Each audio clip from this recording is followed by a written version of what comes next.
Bonjour les amis, bienvenue sur cette formation Excel. Alors en cette période de confinement, je vais essayer de poster autant que je peux de vidéos Excel dans l'espoir de servir le plus de personnes possible à se familiariser avec cet outil. À terme, ça va être bien sûr une formation complète. On va commencer depuis l'initiation pour les débutants. Ça pourra même servir aux personnes qui n'ont peut-être encore jamais entendu parler d'Excel.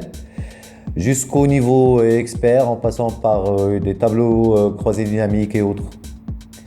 Donc pour suivre cette formation, il vous suffit de mettre un like, de vous abonner à cette chaîne et d'activer la cloche pour recevoir au fur et à mesure toutes les vidéos postées.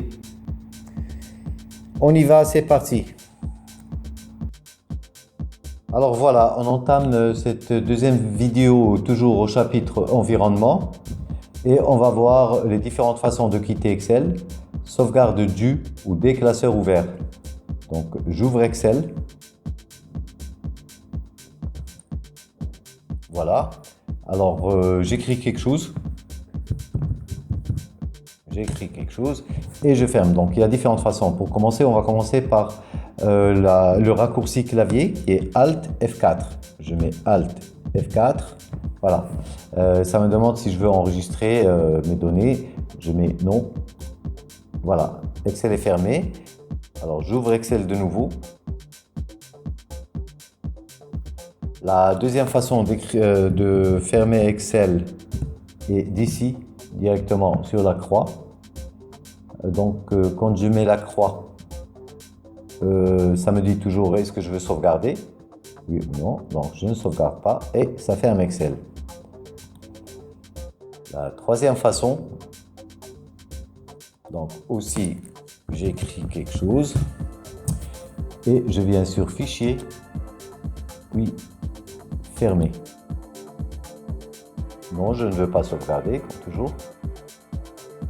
Et là, ça ferme la fenêtre, mais ça ne ferme pas l'application. Excel reste toujours ouvert, mais la fenêtre, elle est fermée. Tandis que pour Alt F4 ou la croix ici, ça ferme de suite et ça ferme le classeur. Voilà. Voilà, donc on a vu les différentes façons de quitter Excel, sauvegarde de ou des classeurs ouverts. Maintenant, on va passer à la présentation du ruban, les onglets du ruban, les options d'affichage du ruban, le menu contextuel. Alors le ruban, c'est ça. Le ruban, c'est ça.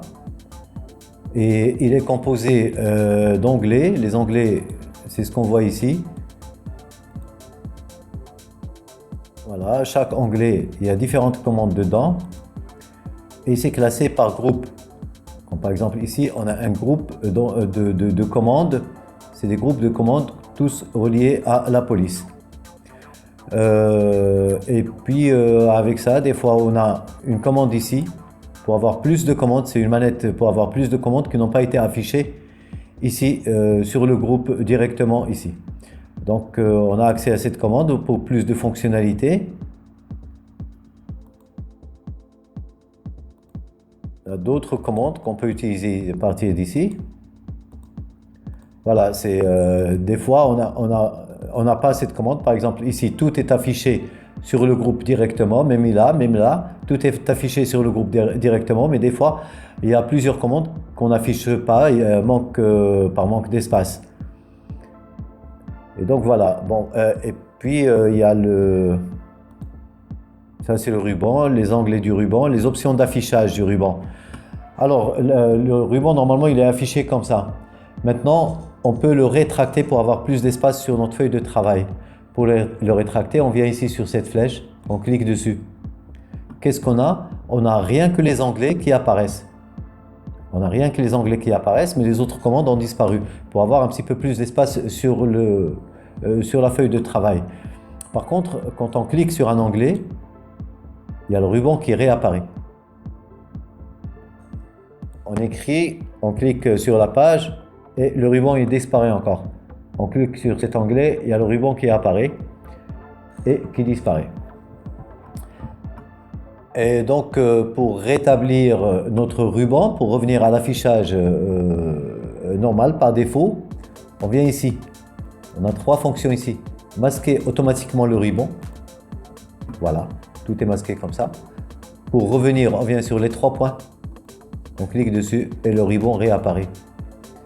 Ou alors, afficher les onglets. Voilà, on a les affichés anglais, rien que les onglets, et puis les groupes, ils sont dissimulés.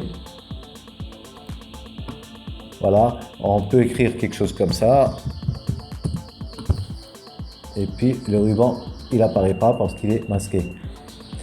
Ou alors la troisième commande, c'est afficher les onglets et commandes. On affiche le tout.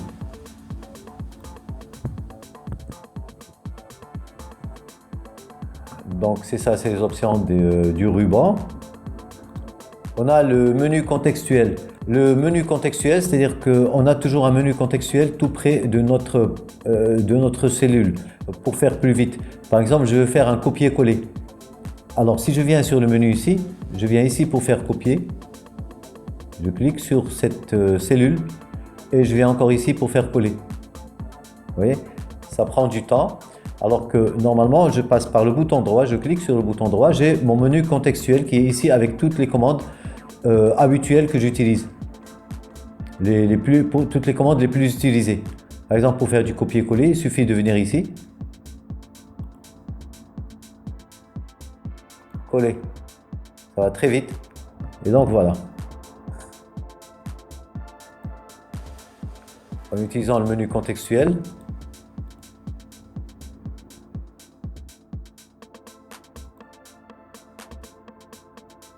voilà, donc ça va plus vite.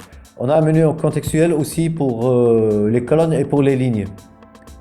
Alors pour les colonnes, je clique dessus. J'ai mon menu contextuel qui apparaît.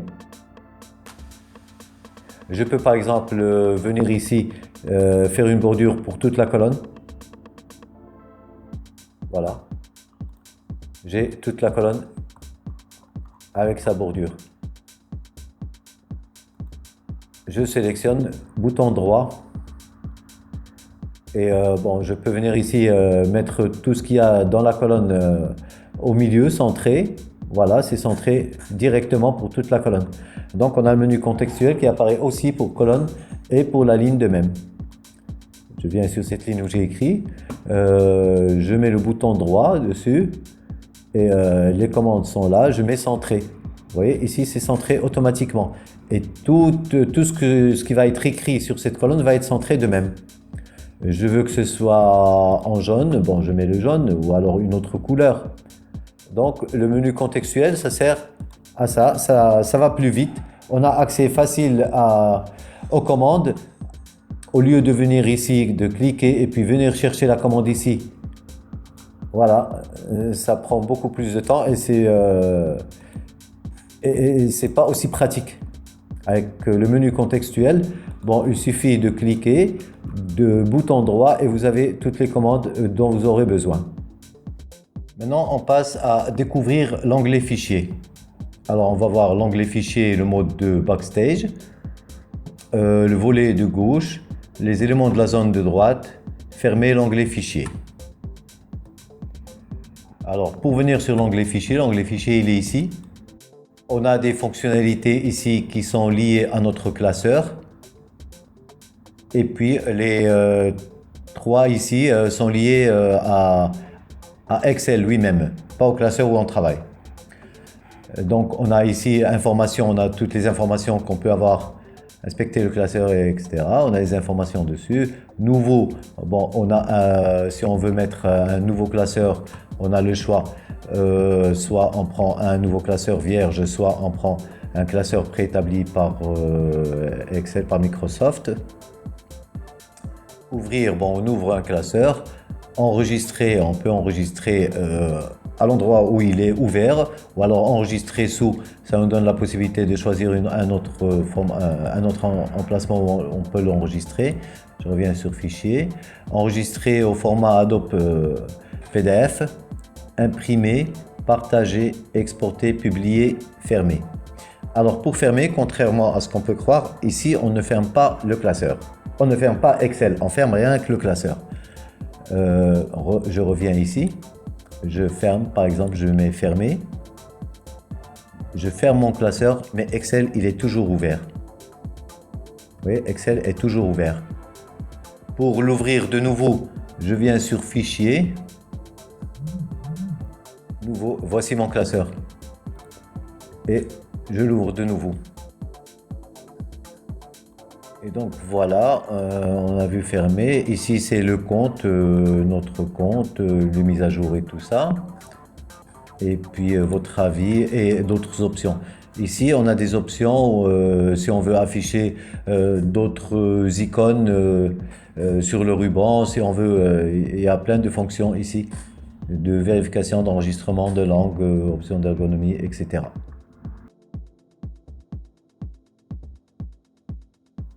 Alors, maintenant, on passe à annuler les dernières manipulations. Qu'est-ce qu'il est possible d'annuler? Annuler les dernières manipulations, afficher le menu d'annulation. Donc, annuler les dernières manipulations. Quand on ouvre un classeur, on ne peut pas annuler l'ouverture. Quand il est ouvert, il est ouvert. On n'annule pas l'ouverture parce que là, je viens d'ouvrir mon classeur. La commande annuler, elle est grisée. Je n'ai pas accès à la commande annuler. Donc, une fois ouvert, je peux le fermer, oui, mais pas annuler l'ouverture. Quand je ferme un classeur, je ne peux pas annuler parce que le classeur étant fermé, bon, il n'y a plus rien à annuler. Et puis, par exemple, quand j'écris des données ici, j'écris quelque chose, là, je peux annuler ce que je viens d'écrire. Je viens juste ici, c'est annulé. J'écris encore. Et je mets par exemple cette cellule en jaune avec une écriture en rouge. Et puis un gras. Donc là, je peux annuler étape par étape. Si je viens ici, j'ai le gras, j'ai la police, j'ai le format de cellule et la saisie. Je peux annuler ce que je veux, les quatre opérations que je viens de faire à l'instant. Donc je peux annuler la saisie, je peux annuler le format de cellule, la police et le gras. J'annule par exemple le gras. Voilà, je n'ai plus que la saisie à annuler et voilà. Quand je veux revenir, étape par étape, donc voilà. Donc l'annulation, elle se fait ici. Et puis ici, on a un petit onglet qui nous dit qu'on veut annuler toutes les modifications qu'on a apportées à notre fichier pour voir l'annulation, ce qu'on veut annuler. Voilà, on arrive à la fin de cette vidéo. Donc pour suivre cette formation, il vous suffit de mettre un like, de vous abonner à cette chaîne et d'activer la cloche pour recevoir au fur et à mesure toutes les vidéos postées.